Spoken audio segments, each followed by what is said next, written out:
Yeah, are we ready for the Human Singularity project, the Metal Gear Solid 5 mission? Oh boy, are we. I'm sorry, but this episode is another bit of Metal Gear. Okay, mine local now. Sorry, I've played my local now. I want to argue that this is proof that once again we're in the Metal Gear timeline. Metal Gear. I mean, we'll come to it when we come to it, but... I just watched this episode and I'm just like, oh, motherhood, yay. Yeah. Yep. Yay! We'll get to that. We'll get to that, alright. Oh boy, will we. It's just so infuriating that, like, once again, there is a child. Hey, Carter, the child seems to like you for some reason, even though Teal'c was the first one to talk to her. We'll talk about that in the episode. Yes. Hello. We are a podcasting. Are we? Are we? Oh, It's shit. the first podcast of 2023. February 2023. It's a first, I Listen, guess. we had In some regard. Look. Every month it's the first podcast of that month. Unless it's the second podcast of that month, and it's not the first. No, Undersea should have come out on the last day of January, so it counts as our January bonus episode. Well, no, but we are going to do more than one episode this month. Are we? Are we? I thought we were doing this one and then taking the month off and leaving everyone to stew and having to release a bonus episode as an apology again. No, I don't think we're going to do that. Yeah, let's not do that. What podcast are we again? BattleBots? I don't think that's right. The Red Bull Racing Haters Club? I don't think that's right either. I think that's correct though, but yeah. Oh, right. Like, they released the same livery again, I hate it! Yeah. I agree. I know about racing and cars. Uh-huh. They have, like, wheels, and they go vroom, brrr. And sometimes you crash them into a tree, and you burn to death in a horrible wreck, because you can't escape the burning wreckage. Who are you talking about? What do you mean, who was I talking about? Come on, you know who I'm talking about. No, I can't remember the last guy to crash. No. Oh, come on, don't you act like that, you know. No, I don't. The only reference that's coming to mind is the actual guy who, while racing, crashed into a tree. Oh, Paul Walker, right. I know nothing about... I haven't seen many Fast and Furious movies. I didn't know he died by crashing into a tree. Yeah, he was driving his Porsche Carrera GT very quickly, crashed it into like a fucking tree, and because of how the car completely horribly crumpled, because, you know, he was driving at 90 miles an hour and crashed into a tree, Yep. He could not escape the burning wreck and died. Oh, fun. And his daughter actually tried to sue Porsche for that, for the car not being, like, safe enough, but, like, if you crash a tree, if you crash a car into a tree at 90 miles an hour, that's going to happen. Yeah, but she argued that, it shouldn't have been crumbled so badly that he couldn't have escaped, but it's like, that's what happens if you crash a car into a fucking tree. Yeah, that is what tends to happen. Anyway, this is the Paul Walker podcast.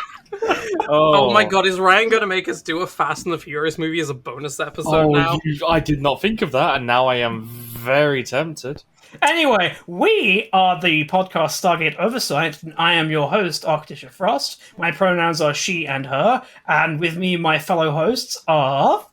Hi, my name's Hope Frail. My pronouns are she and it. And hi, I'm Ryan, the Fast and Furious podcast. No, I'm Ryan, and my pronouns are he and him. We need to stop making spin-off podcasts. First Gundam is gay, then Frostflower, and now the Ryan Fast and Furious Hour of Power. You forgot our BattleBots podcast as well. So we have the BattleBots podcast, yes, right. And all of our various podcasts that we apparently also do for Star Wars and Star Trek. Whenever Ryan gets the name of the show wrong. Did I say Star Wars?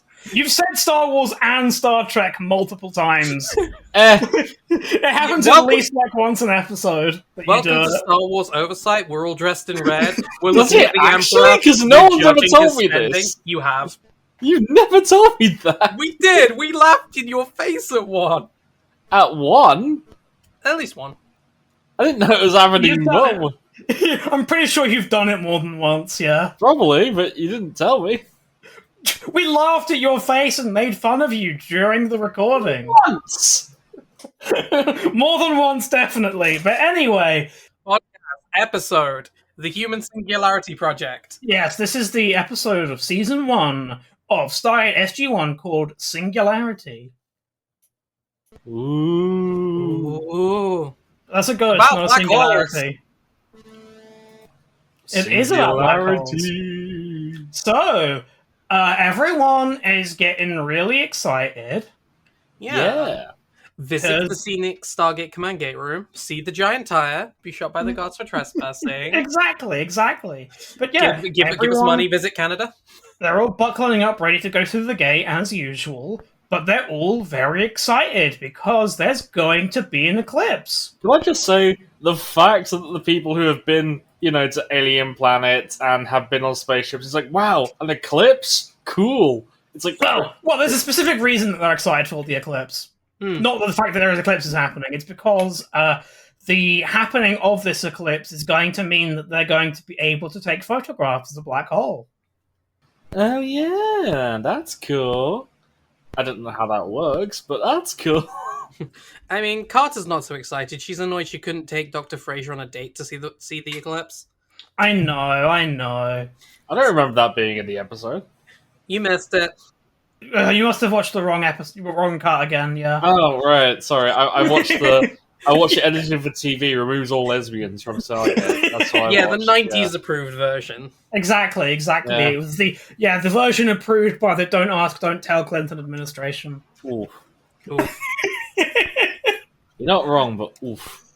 Oh yeah, and also I wrote down a note here saying Jack is a telescope nonce.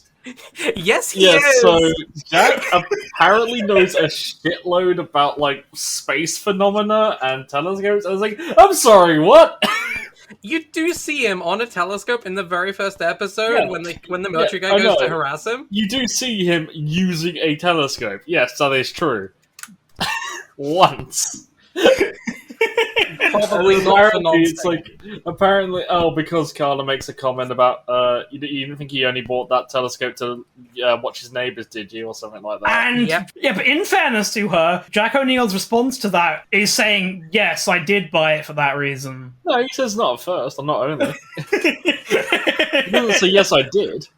Listen. There's only so many times you can see saggy 80-year-old tits in your next door neighbor before you give up. I believe he is making a joke. I would like to give him. Yeah, I would like to hope, but it is also the 90s, so we can't be certain.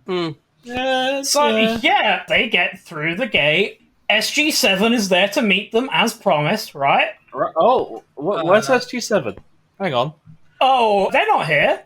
Is that a corpse? Is that? Yeah, scenic Canadian farmland where you can work for $30 an hour, minus the $20 for your rent, and minus the other $5 for on-site mealtime, minus the $5 for wear and tear on your uniform, all provided at cost to you by the farmer.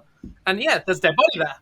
Good thing that we have these silly gas masks that we always carry with us, right, guys? You remember these gas masks we always carry with us, right? I will say I do like the fact that they go, definitely fucking some pathogen.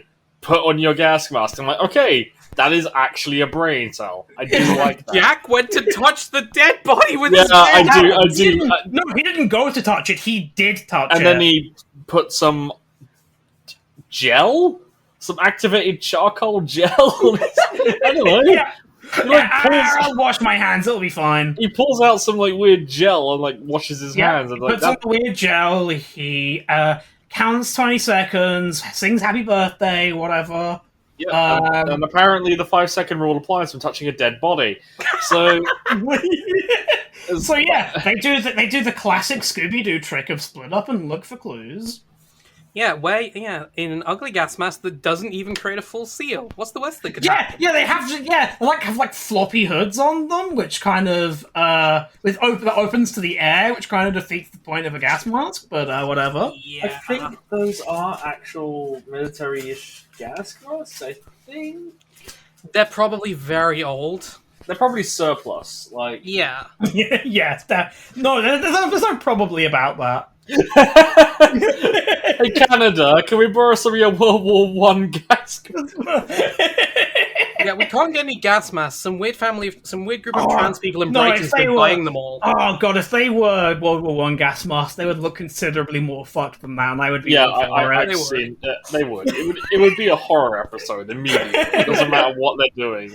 Are you my mummy? Yeah, they find the SG-7 barracks, and it's just corpses everywhere. Yeah, lots of corpses with some weird, definite plague source. Yes, there is no way that is not the plague. Yep, and Carter and Daniel arrive saying they've been to the village, and everyone's dead there too. Yep, everyone's dead, Dave. Even SG-6. Everyone's dead, Dave. They call in, so Dr. Fraser, the girlfriend, gets called in and is like, okay, we're going to clean you all. We're going to do the decontamination. Jack, please stop touching dead bodies. Also, can we talk about the fact that Daniel sneezed into his hand? Yeah, I forgot about that Daniel sneezed again. Can we talk about the fact that Daniel just sneezes for comedic effect and that was it? Yeah, but he sneezes into his fucking hand. Come on, dude. Vampire sneeze. I'm pretty certain that style of sneeze wasn't common, the one we do for until the last 5-10 years. Yeah, but he not only did he sneeze into his hand, but we also don't see him wash his hands afterwards. Come on, dude. Yeah. Hygiene, man. We have a deadly pathogen. Hygiene, man. For God's sake. Wait, is this episode indicative of the of the modern era? No. God, please, no! Don't let certain this is how in this episode. This is how the coronavirus spread, guys. Yeah, there we go. Yeah, coronavirus. This is COVID-97. It's a classic version. Comes in blue and crystal. Awesome. I have a question. Yeah. How the hell did they set up a full decontamination in what is clearly meant to be a few hours? That looks like they've. This is going to happen, I think, several times in this episode, where a few days seem to have passed, but actually it's a few hours. The military is great. Understandable. Have a nice day. That's all I got.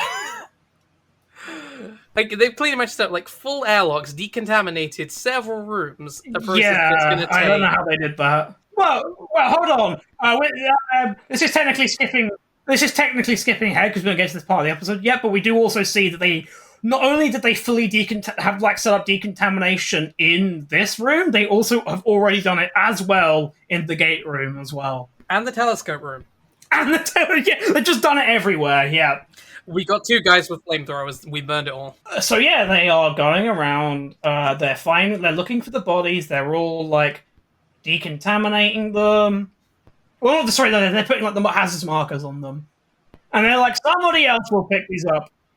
They're wearing a proper yellow fit that, will actually stop you from fucking dying. And meanwhile, they start talking about the eclipse again. And they're like, well, these silly idiot local peoples, they said that the apocalypse will come with the eclipse. And we told them to stop being such idiot, stupid, primitive people. Stupid natives! Look at them. Look at the... Oh, they're all dead, aren't they? Oh, they're all dead. Oh, they were right.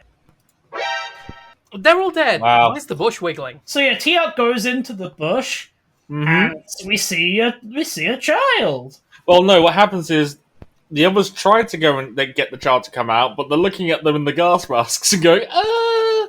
But because Teal'c has immune system for having the parasite, so he doesn't have to wear the mask, so he goes in there to be friendly to her. And as we discovered, as we discussed before the pod, before we started recording, this is another Samantha Carter as a mum episode. And the thing that really pissed me off, especially with this, is the first person to talk to her, the one who gets her to come out, the one who tells her it's safe, is fucking Teal'c. And then the child immediately just grabs Carter's hand as soon as she sees her face.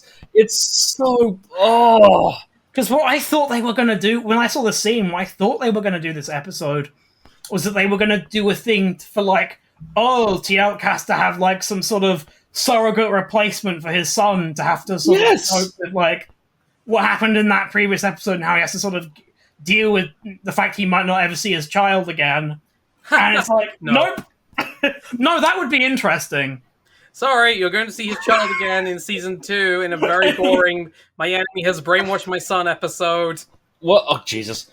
But basically, this episode entire structure can be boiled down to woman, child, mother, and that's the episode. That's the plague in the background. Thank you for listening. What does this episode say about the military? No. What does this episode say about women and masculinity? Oh, no. It's James Bond.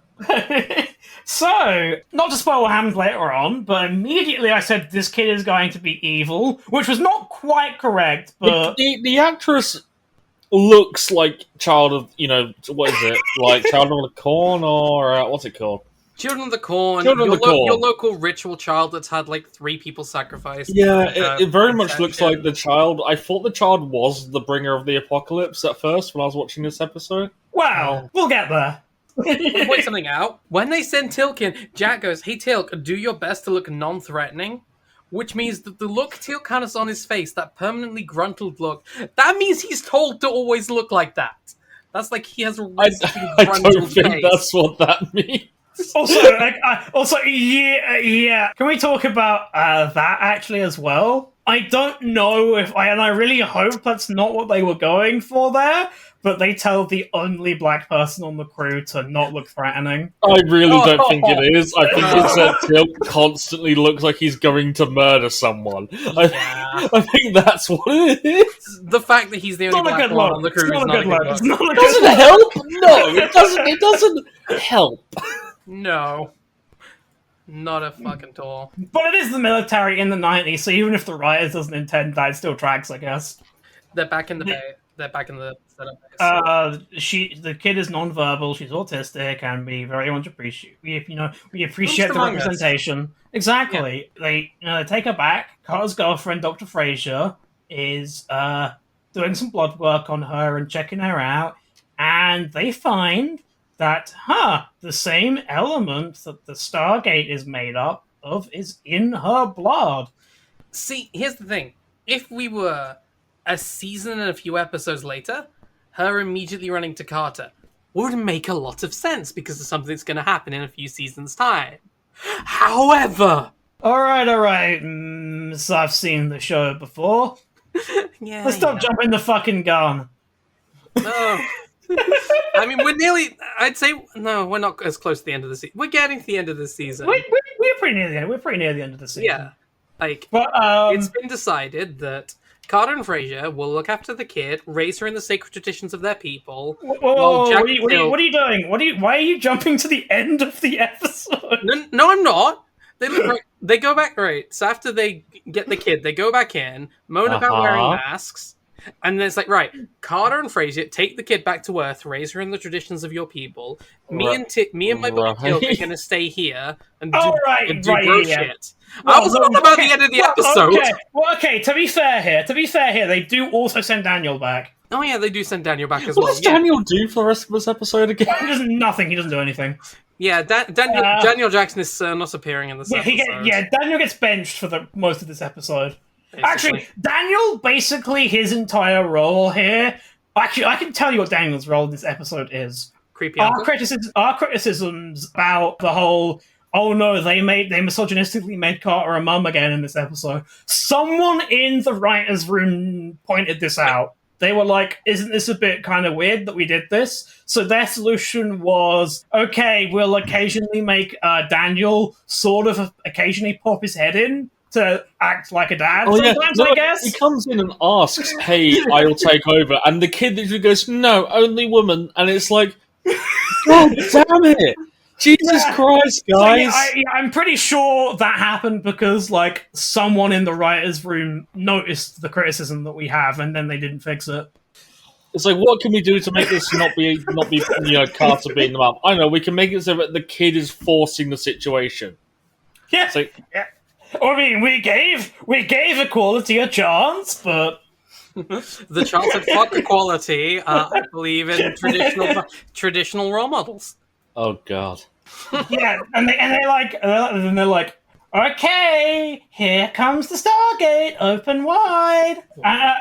They're like, the Stargate is fun, let's jump through. But I'm pretty sure they've previously established that your first time through the gate is like the most horrifying thing in the world, but... For more trauma on top of the child's existing trauma, it'll be fine. She'll need therapy for years. She'll probably develop like a complex, pick up like 3 extra sets of pronouns. Yep, as you mentioned, yep, they've already got the decontamination there, and Well, they've already done a study on the child and found out that the girl has traces of Nequida in her blood. Yeah, this means what?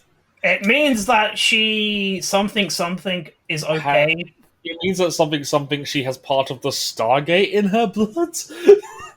Oh yes, like, this planet serves you a healthy diet of Stargate for which breakfast. is like, what does that mean? Like, actually, Yes. what does that mean?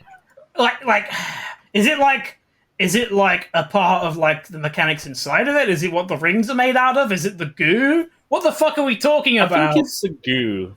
No, the goo is literally just a wormhole. It's the actual gate. The gate is made of Naquita. No, it's the goo. Alright, fine, sure, it's the goo.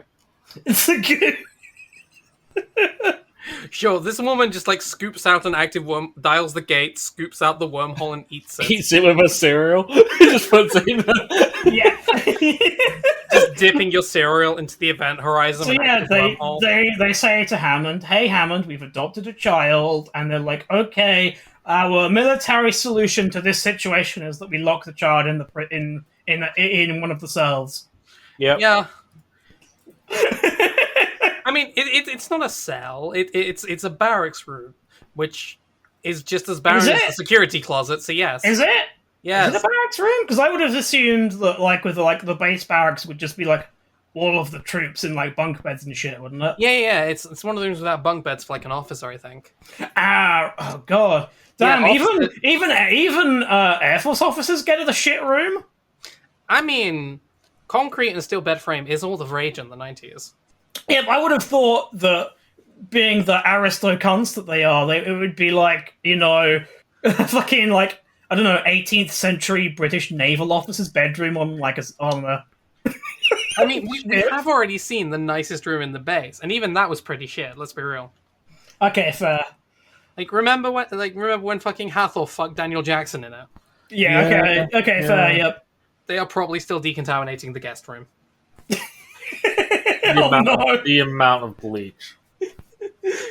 Shine the black light on it. It's still too bright. No. So yeah, they're bonding together, and then suddenly they're like, okay, we've crunched the numbers, we've counted all these bodies, and we are certain that the death count of this is 1,432 people, which impressive they managed to count that many people in such a short amount of time, but... Oh, it's definitely not. They didn't fuck up the pacing at all. Like, both in this one and the next episode, scene missing definitely should be showing up somewhere. Yeah, they realized that, oh no, we may have smallpox blanketed everybody. What do we do? And the answer to that is, of course, don't worry about it. Yeah, we might be doing a colonialism, but, we're probably not. It's fine. Okay, well, I say smallpox blanket. There's a big difference there, though, isn't it? This is a case of we may have accidentally introduced a disease to these people, whereas smallpox blankets were a biological weapon designed to murder people. Thanks, America! Well, hold on. We can't really say thanks, America, on that one. No! That was us, dog. Shit, was it the British? I thought it was the Americans. Nah, we did that. Well, it was us, the Europeans, and the Spanish. That was shit that we were doing to, like, New World, people in the New World when we arrived. In the European court, chaps. It's essentially the people that became Americans were the ones that did it. They were proto-Americans. They hadn't adopted the ancient practice of truck. But yeah, they were unfortunately still us at the time. Darn. So yeah, quick, sweep that under the rug. Sweep that under the rug. So they're thinking well, maybe the reason that she isn't sick is because the Stargate goo is giving her immunity. Which, okay. We're going to send 3 guys down there and have them try eating Stargate goo on their cereal. Exactly. We got one guy eating cornflakes, one guy eating Cheerios, and the control group, he's eating Frosties. Also, I don't believe for a second that this hasn't been tried before. You know, there is one dude in the CIA who was like, who knows about the project, is like, hey guys, what if we got like a bit of a Stargate and we put it inside a guy, see what it does? It's the CIA, they've tried everything. One of them probably fucked the wormhole to see what would happen. I mean, not much would happen, right? Yeah. I think that's how we got 2001: A Space Odyssey. It would be it would be the process of the atoms in my dick are slowly being dematerialized. Rematerializing. Dematerializing. It sounds like the a weirdest feeling really ever. bad, like, fucking a sampled song from the 90s. Just, like, really bad. Like, Will Smith level of bad. Oh god. Stick my dick in the wormhole. I stick my dick out in You touch my tra-la-la. Ooh, my dingle. Speaking of those kinds of songs, I was listening to the absolute fucking banger song the other day, which is the great classic that we all remember, that we all absolutely loved. The classic song by Samwell, released in 2000. Not that song. Not that song. released by Samwell in 2007. I'm still lost. What in the butt? Oh, god damn it. As long as it's not the baby song. Yeah, they've sort of got some plushies. Yeah, now. time has passed. Someone has been to IKEA because there's a plush, multiple like stacks of plushies. And Samantha Carter is Being she's mum. like, no, she's not just being mom. She's like horrified at this strange child and what her native practices must be. So she's immediately rushed out to get a hot dog and being like, we've got to make this child American. Listen. The child asked for Stargate goo on her breakfast cereal, so we gotta get her a hot dog immediately. She asked for Stargate goo and we said, no, this is America and you will eat American food. Like the hot dog. Like the goddamn hot dog! I'm gonna eat the hot dogs and I'm gonna love it! I'm gonna kill you so you're about to communist Russia! Anyway, the kid she's got some little paintings and stuff. I don't know where that came from. Oh, She's doing some nice little paintings of piles of corpses. Woohoo! Woo. And at this What's point, this? The Antichrist comes soon. A 5-pointed star. Yeah, wholesome drawings. yeah, and at this point, Carter does the most unforgivable thing she's ever done in her career. She fucking paints on the drawing. Come on. Oh yeah, right. Yeah. You can't just ruin someone else's art like that. I mean, you can. You mean like all the promos I've made? It's pretty funny. But yeah, no, she's like, Why do you make a you're really bad. nice thing? Oh, No. I'm gonna paint all over it. No, yeah, she draws like herself being surrounded by everyone she knows being dead. And like Carter's like, and here's a happy little me next to you that I'm drawing. See, it's fine now. Yeah, everything's See, fine. you're not traumatized anymore, right? Yeah. I'll be your mummy now. Almost for those who have time to feel it. PTSD doesn't exist. Get over it, child. Let's get you back on mission. Carter just gives the child a Glock and a fucking we get another IC scene with Teal'c as well, in which he asks Jack to explain a black hole to him. To which Jack's explanation is, and I quote, "It's a big thing." It's a massive hole out there. It sucks in things. Teal'c is like, "Oh, thanks for your description of it being a big thing. Thank you, Jack. That was very, very helpful." So Teal'c literally goes, "I understand," and then just leaves. It's good. It's just 2 guys hanging out waiting for the astronomical event. They've got 8 hours to kill. Nothing going on.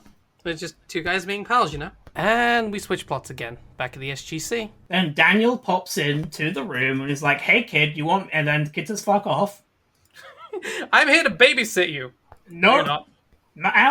And she speaks for the first time. We learn that her name is Cassandra. And this immediately follows up with her having a sudden stabbing pain in her chest. Which, I'm not a doctor, but from my medical knowledge, I believe that is a thing that is good and supposed to happen. Yeah. Yeah, it's the medical condition called tummy hurt.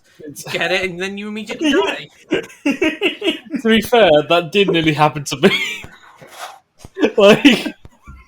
That's true. Ryan is one of the few people who in real life was actually had tummy hurt. I had tummy hurt and then went to hospital for 5 days because I nearly died.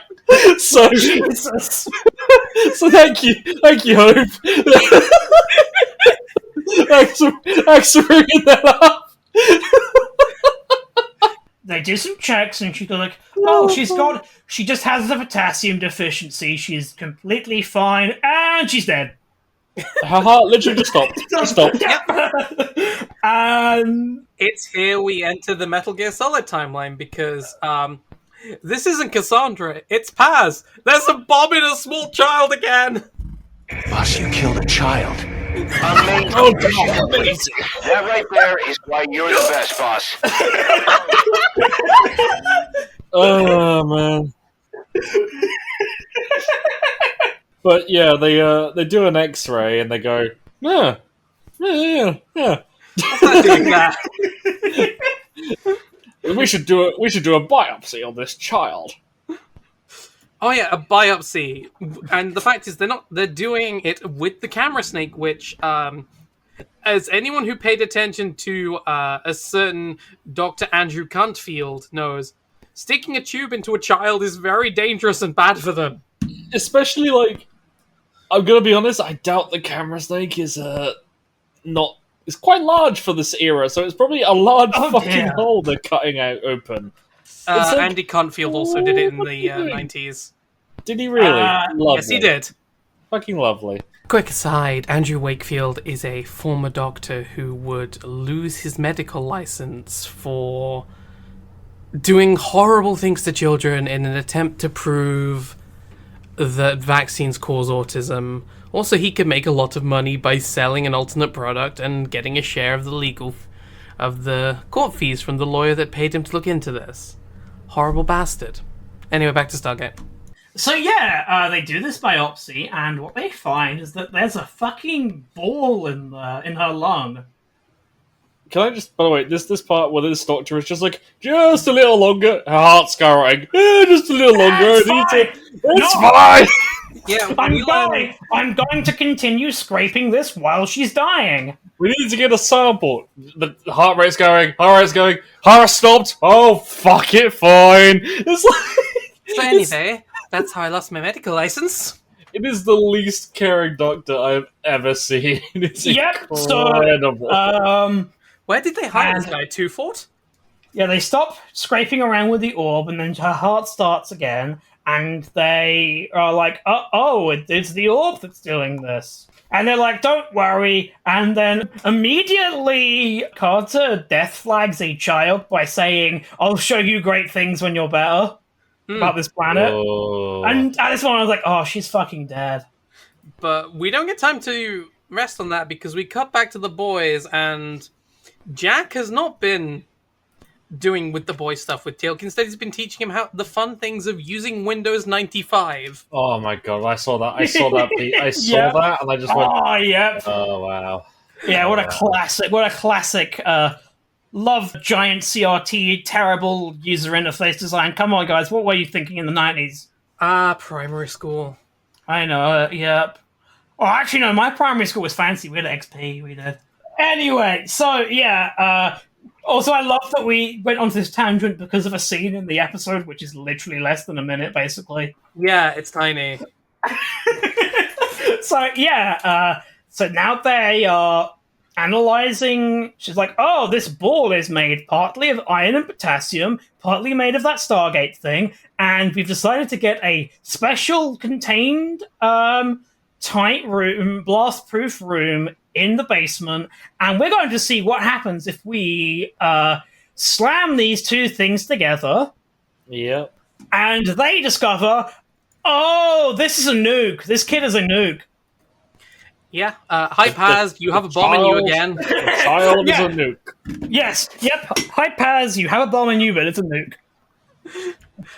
I mean, on the one hand, it's only one bomb this time, so... Well done. Plus? Also, as a Metal Gear fan, I'm going to have to correct you. Paz is not a child, but... Yeah, no, Paz is a actress who is actually like what? Yeah, 20? it was really weird. The plot twist. She pretends to be like a 16-year-old schoolgirl. She's like a 20-year-old woman. She pretends to be a 16-year-old schoolgirl who is also flirting with adults, but is actually 20. So it's wasn't she also flirting with the other child soldier who's like 16? Yes. So so this child is a nuke, and they're like, "Oh no, who could have done this to her?" To which we immediately get that answer because as Jack and Teal'c are having their bonding moment, they're like, "We've just seen I've just seen something strange on the telescope.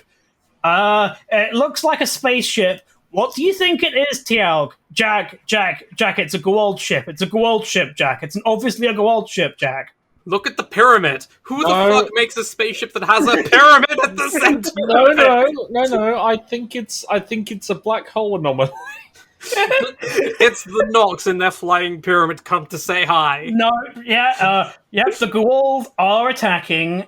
And at this point, we get the classic scene in any episode of this show where Teal'c is like, "Oh, I see what's happened here. Yeah, this child is a nuke that the Goa'uld did this to blow up the Stargate and kill all of you." Well, he says literally like, so there was a Goa'uld commander who came to like parlay or blah blah blah, but actually he sent someone. Yeah, he sent a nuke. And again, it's the classic tradition of why didn't you tell us, Teal'c? You didn't ask.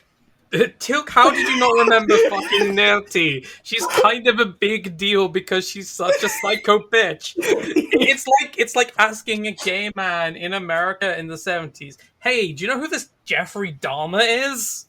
Yeah, he is that guy who Netflix made a TV show about, turned him into a Tumblr sexy man, and got him to be played by the hot guy who also played the school shooter in American Horror Story. Wait, why are you typecast as a serial killer? What kind of world do we live in that someone could be typecast as the sexy serial killer? Fuck this. Anyway, moving on. To be fair, he's also recast later on in American Horror Story, and he's at least the other times he reappears as different characters in the other series, he's not a hot serial killer. There we go. There's that for the guy. He gets to not be a hot serial killer sometimes. Is he a hot something else though? I mean, by sort of merit of being a hot twink, he's always a hot twink, but understandable. This man has been typecast as a hot twink, brackets occasional serial killer, brackets star of the Dexter reboot. Oh god. Is that a thing? Please tell me that's not a thing. I think it's a joke. I think it's already happened. Oh god. Googling. Can we just leave Dexter alone at this point? Like it had 2 good seasons. Look. Then it had 2 kind of okay seasons, and then the rest of the show is absolute garbage. Yeah, about that. Dexter New Blood came out in 2021 on Showtime, starring Michael C. Hall. The original Dexter is Dexter. It's only had 1 season so far. Wait, what? They brought it back? Yeah, they brought it back. Dexter New Why? Blood. 10 years after his death. Remember how the original show literally not only ends with him running away and becoming a lumberjack? Yeah. But no, the best thing about that fucking thing is not only do they have it end with him being a lumberjack, but then they literally, to add insult to injury, play a short cover song of the lumberjack song from Monty Python. And that's how they end the show. Wait, they actually do that? Yes, it's a cover. They made a cover. He's a lumberjack and he's okay. The season ends with Dexter being shot dead by someone after Dexter breaks his code and kills an innocent man again. So no more Dexter. The Dexter reboot is dead because Dexter is fucking dead again. Jesus Christ. Yeah, shot dead. I just still can't believe that's how they ended Dexter, the actual original series, though. With the fucking lumberjack song. Anyway, Sponsored Stargate. by John Cleese. Stargate. Oh Sorry, god, I hope not. it's already pretty late. We should cut. Yeah, we've got another episode to do. Yep, we do. They have to rush back through the Stargate, and they get back just in time, just before they were sending Cassandra back, and like, no. Do not do that. You are very lucky she has passed out in front of the gate. Also, we did get a scene where it's like, there's a bunch of guys covered in metals sitting in the back of the room while Daniel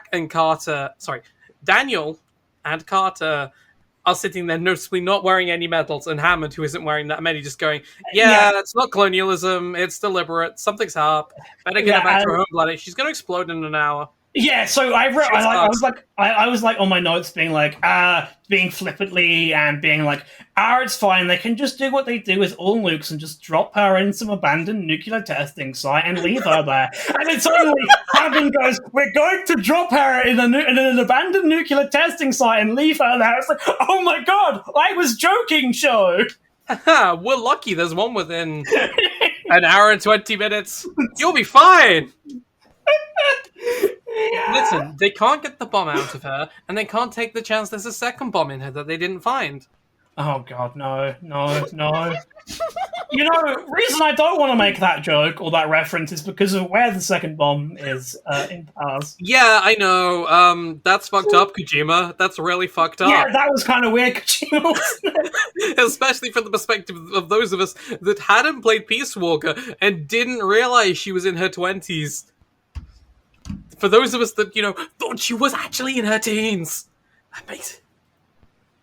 I don't know, I've only played 5, so from my POV, she comes off as like a teenager. Yeah. Okay, how far into 5 did you... I finished 5. Did you finish the Paz parts of 5? Yeah. Did you finish the optional Paz parts of 5? I think so. It's been a while. Yeah, they're like, okay, so here's the plan. What we're going to do is we're going to take the kid down in this elevator into a lead-sealed nuke room. What we're going to do is, Carter, I want you to go down with her, and I want you to say, hey kid, look, here's a $15 Fortnite card. I'm throwing it through the door. I'm throwing it through the door now. Go get it. No, Carter, who is a woman, and her womanly ways mean that she has to nurture the child, and so she stays there to die from the nuke with her. Yeah, first of all, Jack, you're incredibly irresponsible. She explodes in 7 minutes. It's a 3-minute lift ride. Good luck. Wow. Great. She stays there. Yeah. Well, more specifically, she goes back into the lift. Starts to go back up, has a change of mind, stops it, goes back down again, and then locks herself in the room with her. Despite Jack O'Neill yelling at her, get the fuck back up here.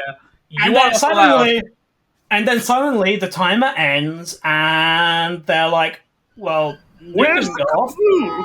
There was supposed to be an earth-shattering kaboom! Indeed, and there wasn't one. No, because apparently, as it turns out, hey, it's fine. We're not going to kill a child. God, it's. Yes. So it turns out the death flag, in fact, was not a death flag after all. And what actually happened? I gave you all the clues. Teal'c said that he only exploded when he went through the gate. Yes.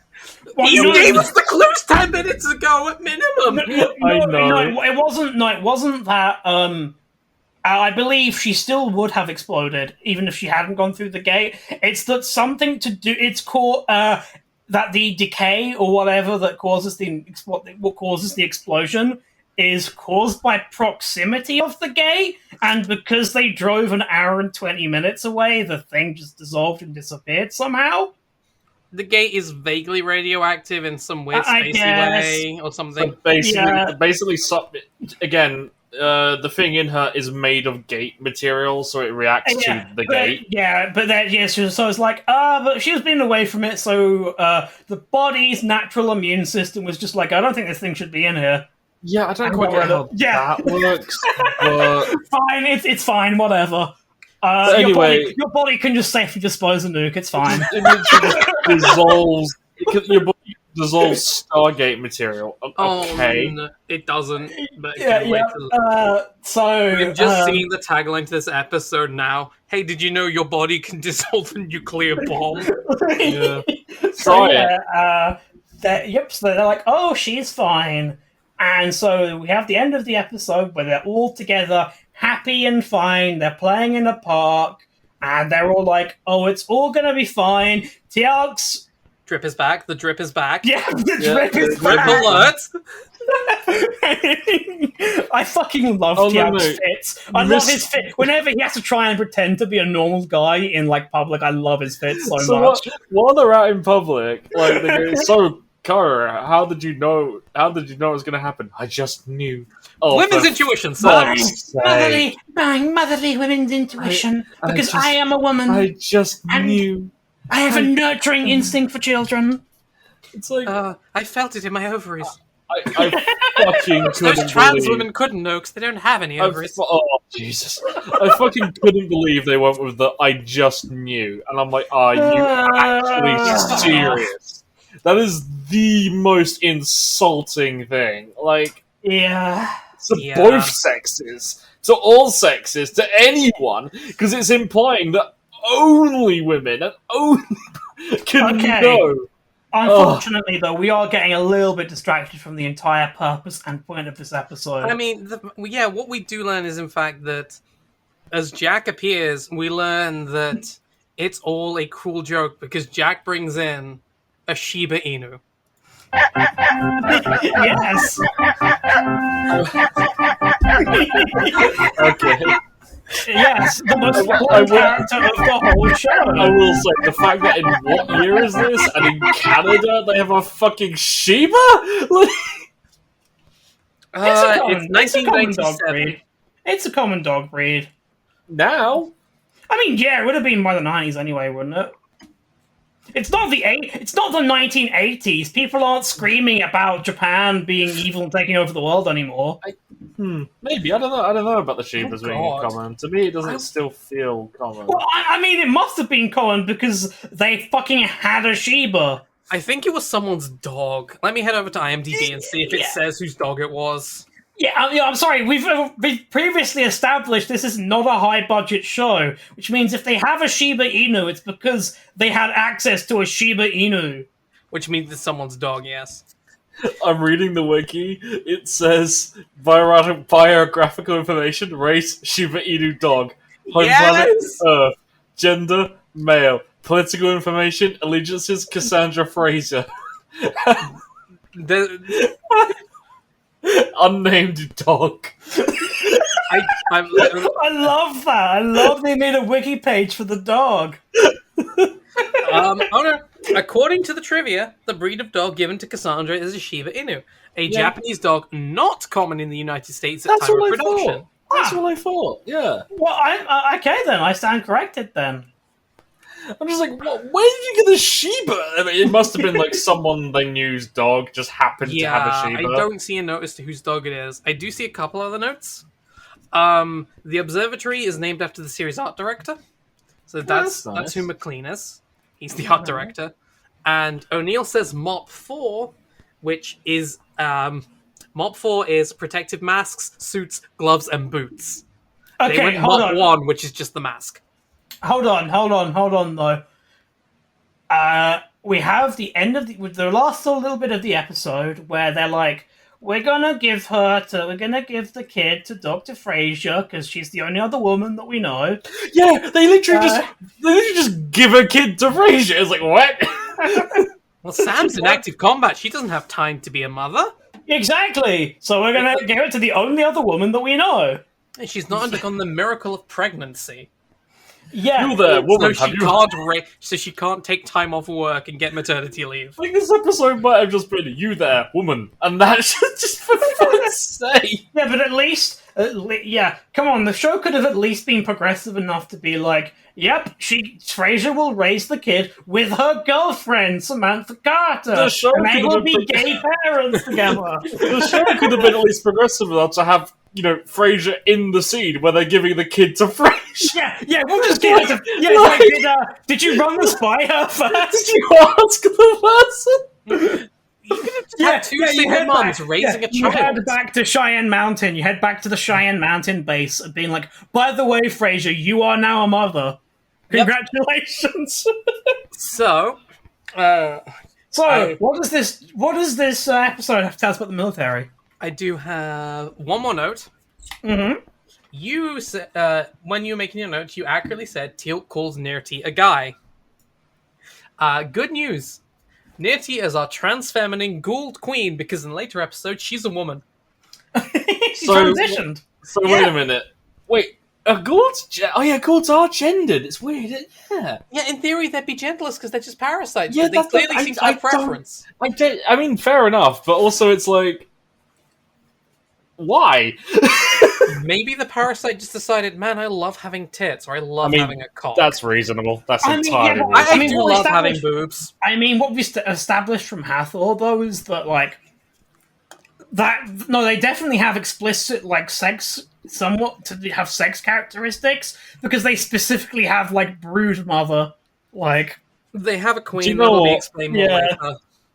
I honestly think they just say it as they do it, and it doesn't, and they forget. Like, that's what I think's happening here. Wow. But it does also, can a Gould be trans? What happens if they decide that they want to be a woman? Does Apophis do they have to go to Apophis and be like, sorry, but I need to have, before I can consider you a true Gould woman, you need to live for 2 years in your acquired gender. What do you think about when you masturbate? What do you say when you masturbate? You need to learn to modulate your voice correctly, otherwise it doesn't count. Have you paid the $50 and let 3 random ghouls look at all your gender documents to prove you're woman enough? That you're actively living as a woman? No. I'll have you know that the Conservative government took a progressive stance with the gender recognition certificate and made it so that you only now have to pay £5 to. Oh wow! Meanwhile, the moderate Council of Gould in Scotland have made it easier to change your GRC. The other supporting documents that you will need to be able to actually get the certificate very expensive. Are also expensive still. Yes. Please get a lawyer. We will not give you one. Yeah, so, what does this episode say about the military? Not much. Not much. It just has a lot to say about how any random child found in a random alien planet should be given to the nearest woman, and that's the rules. And when the military, well, in this case, they weren't actually responsible, but when the military is responsible for introducing a disease to a local populace and murdering all of them, their bad medical practices wasn't their fault. This plotline will actually come up again, I think, in a season or so's time, where something the U.S. military does kill everyone. This plotline will come up again, and it will be handled, and it will actually be the focus of the episode, kind of. Oh no! Wow! But it will also not be the focus of the episode because the episode is also partially inspired by said smallpox blankets. Oh no! Okay. Yes. Unfortunately. Yeah, I don't have much more to say about this episode. Yeah, not really. I mean, it was a fine episode. It was fine to watch. I mean, in terms of like, yes, it was kind of problematic about the whole woman thing, but it was an enjoyable enough episode to watch at least. Like, yeah, it wasn't bad. It wasn't. Yeah. Again, we've had. It's an episode we have problems with, but it's not a terrible episode. I mean, what's the worst episode we've watched I mean, we know what the worst episode we've watched so far. It's Fire and Water. It's Fire and Water by a long shot. What fate? Just for reference. Yeah, don't you dare. Don't you ever dare play that again. How actually dare you? So, by rating on IMDb, This episode clocks in at a 7.5, ranked with 2 episodes we've clocked in with Bold Lizard. It's ranked the same as Bold Lizard with with Crystal Jack. And it's also ranked with an episode we haven't seen yet. And it's apparently better than Bloodlines, according to IMDb. What? Yeah, Brief Candle and Bloodlines are both a 7.3. This is a 7.5. Okay. How do they rank Fire and Water? Fire and Water is a 7.1, it's 17th. Sorry, what? Fire and Water is in 17th, as in it's the 17th worst episode. No, I mean, it's a 7.1. I don't care where it's placed. It should be like a 2. I mean, the lowest rated episode is Emancipation with a 6. I'm so mad about that still. And Politics with a 6. Yeah, I'm mad too. And Politics is the clip. I am unironically a stan and an apologist for Emancipation. I am agreeing with you both. Emancipation has the same rating as the Clip Show episode. Emancipation has actually a very interesting stance on like feminist and stuff like in different cultures through time and how it applies and like how like men will use like fear of like aggressor as a way of like holding down someone even though that time has passed. Yeah, and it's interesting. We're literally seeing that now with the shit. Don't talk as I talk. Yep. Sorry. No, we both wanted to say something important. I was just going to mention Andrew fucking Tate. Like, the guy from Emancipation is just Andrew Tate. You mean Gollum? Yeah. Yeah, exactly. Listen, It's still using that bullshit today. Right, you want to say something, Frosty? Listen here, you fucking wanker. I don't care if you are some fancy Stargate team. If you don't have sparkling water, you do not matter to me. Oh, fuck off. No, okay. So yeah, no, I was just going to say if you want to hear that stuff we have to say about Emancipation, you can go listen to the episode. Yeah, there's no bonus cut. There's no special on Patreon. You can just please listen. do. I legitimately think Emancipation is one of the better episodes of Stargate because it has an interesting like the way the Stargate works is the ability to like go to human cultures at any time frame because of how they changed from where they were in time and it's interesting in that one. I must agree. It's a disgrace that it's rated so low, and I think it says a lot about the typical Stargate fan base. I think it says a lot about society. I think either A, people watch it and go, oh, this is, sexist and don't actually pay attention to it, or people watch it and go, women, and then, both sides will rate that, and it's like, no, actually watch the episode! I mean, actually... I think the thing with Stargate is can be summarized by that meme the meme I posted comparing Star Trek versus Stargate, where it's like Star Trek, we respect your gods. Stargate, hoorah, we kill your gods. It's like someone has missed the message. Yes, they killed the god, but still, it's like, I think that says a lot about society. Anyhow, this has been. Wait, before we end. Oh nope. Okay, this is not the last we will see Cassandra. We are continuing the trade of characters we will see again. No, wait. I don't give a shit about Cassandra. Tell me about the dog. Do we see the dog again? Yeah. What? The controller of the universe, the Shiba Inu, pushing the buttons and levels will never be said as he returns to his true place, behind the scenes, through the hole, where no one except some specky guy exploring Silent Hill to find again. Alright, so... this was Stargate Oversight. We have a Patreon, don't we? Yeah, we have Patreon. The extended cut with the full rant about classical technology will be on there. So I'm gonna have to cut most of that for time because we want to try and keep our episodes under an hour. No, it's fine. Yeah. It's really cool and interesting. Like, again, we're doing this podcast for fun. It's the kind of thing that would be a good Patreon bonus. I'm not kidding. So I'm kind of glad it's there. Exactly. Yep. That's what the Patreon bonus is for. So, you can go to patreon.com/SGO podcast, and you can pay $3.50 a month to be able to listen to the bonus episodes. One of which just came out, which was the Under Siege episode, which was that was a movie. That was definitely one of the movies of all time. That was a good movie. It wasn't. Sorry, that wasn't a good movie. That wasn't a good movie, but it was a good movie. It was a good movie. Feels good walking around these pantyhose. So yeah. Twitter, don't forget to follow at SGPod because I'm going to be posting clips on there, and and any previews for Patreon and stuff, they will be different to the ones you will hear on the official feed. So do pay attention for extra little snippets. So yeah, thank you all. Oh wait, nope, sorry. Where can you find the hosts? Yes. You can find me. You can find me in Tumblr. I occasionally post there, Arcticia Frost. Are you unbanned from Twitter yet? No. I'm permanently banned, honey. It's permanent. It's sucking up to Elon on the podcast account not work. You deleted it, so no. Yes, I did. Anyway, yeah. You can also find me as Arcticia Frost on whatever that other alternative Twitter social media site was called. That's the one. Mastodon. Co-host. Pornhub. I'm not on Pornhub. I'm not on Pornhub yet. But, Instagram. yeah. Anyway, where can we find you? Oh, sorry, and my Twitch. I am Arcticia Frost there as well. Damn, amazing.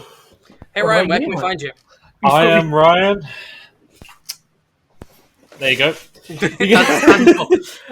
can find me here.